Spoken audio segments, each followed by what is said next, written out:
we had mentioned that now the division is still up for grabs. So we have gone through the situations that would be required to happen should the Titans actually have to compete with Jacksonville for the AFC South, which they now do by nature of letting them win a game. They have another opportunity at the end of the regular season, week 18, to make that happen.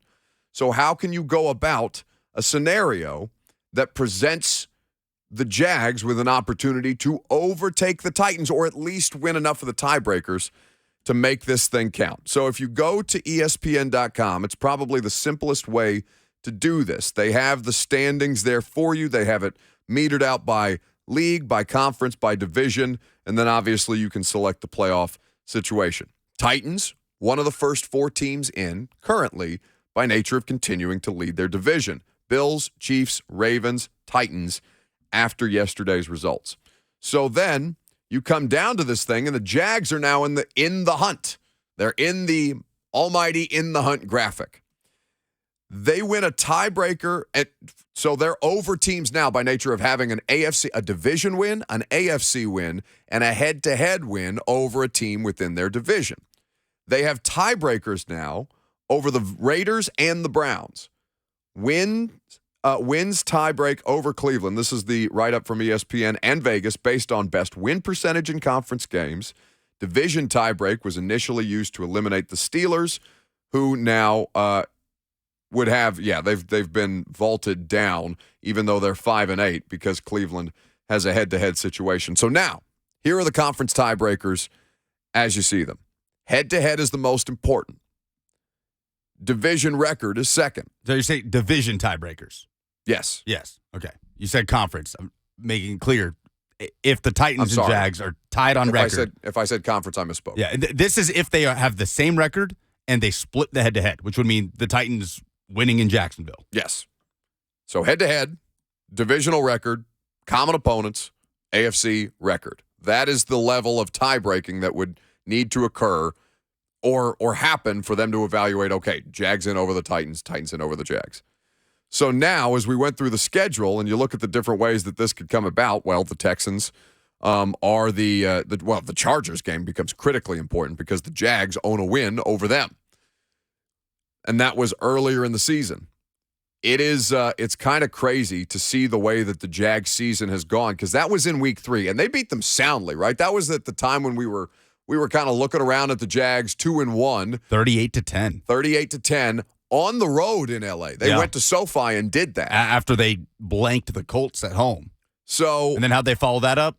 Losing to the Texans. Well, no, they followed it up with 5 straight losses, the Jags did. Yeah. They lost to the Eagles, Texans, Colts, Giants, and Broncos. They lost, well, the Broncos was a London game, but still, home game. Yeah.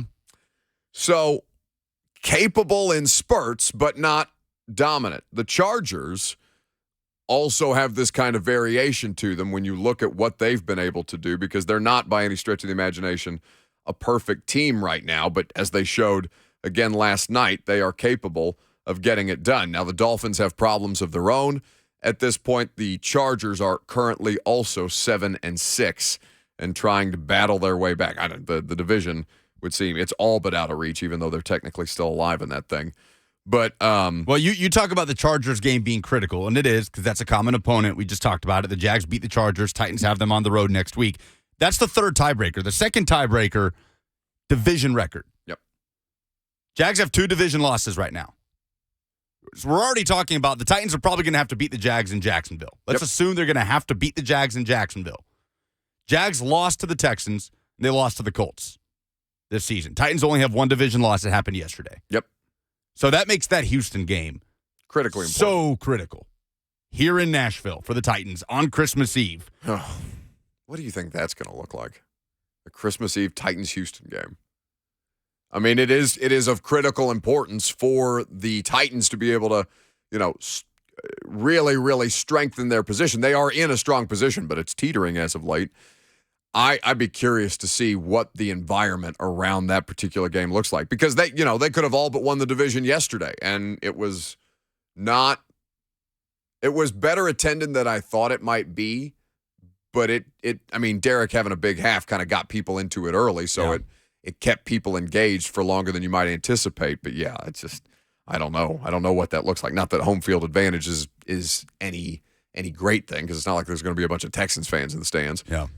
But man, I mean, is that especially Texas game a point. They are 1-11 right now. They can't. They tried so hard to beat the Cowboys yesterday, and they came close and blew it up. The Jags' next opponent. So let's say, for argument's sake, right? The Cowboys are the Jags' next opponent. That's right. Yeah. For argument's sake, let's say that the Titans fall to the Chargers and the Jags find a way to beat the Cowboys. Then that Texans game becomes the biggest game of the year on Christmas Eve. Well, they just had their biggest game of the year and they blew it.